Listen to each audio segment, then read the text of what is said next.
Good morning student class 7-এর। তোমাদের আজকে বোধ পরীক্ষণের 3 নম্বরটা পড়াচ্ছে। গত শতাব্দীতে একদল লোক অনেক রকম বুদ্ধি বার করলো। তারা ভাবলো সাহারার মধ্যে এটা মরুভূমি, কয়েকটি নদী বয়ে আনলে বালুময় ভূগর্ভকে উর্বর করে তোলা যেতে পারে। কোনো দল ভাবতে বসলো দূরের আকাশ থেকে জল ভরা মেঘের দল উড়িয়ে আনতে পারলে কাজ হবে।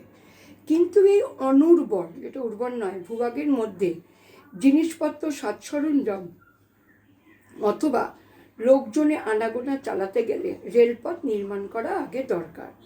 তখন সাজ রব পড়ে গেল।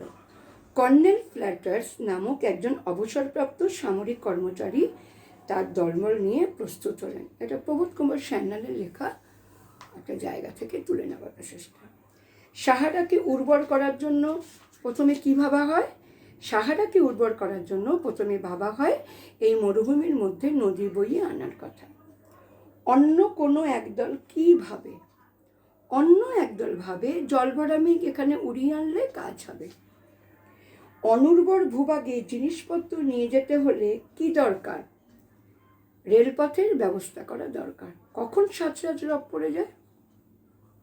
যখন ঠিক হলো সাহারায় রেলপথ নির্মাণ করা হবে, তখন তা নির্মাণের জন্য সাজ রব পড়ে যায়। সাহারায় রেলপথ নির্মাণের জন্য কে প্রস্তুত হন? সাহারায় রেলপথ নির্মাণের জন্য প্রাক্তন সামরিক বাহিনী কর্নেল ফ্ল্যাটার্স প্রস্তুত হন। নির্ভুল উক্তি নির্বাচন। একদল লোক অনেক রকম বুদ্ধি বার করলো। এই শতাব্দী না গত শতাব্দী না অনেক শতাব্দী আগে, গত শতাব্দীতে। তারা ভাবে সাহারার মধ্যে ঝর্ণা সৃষ্টি করবে, না নদী বয়ে আনবে, না কুয়ো খুঁড়বে। নদী বয়ে আনবে।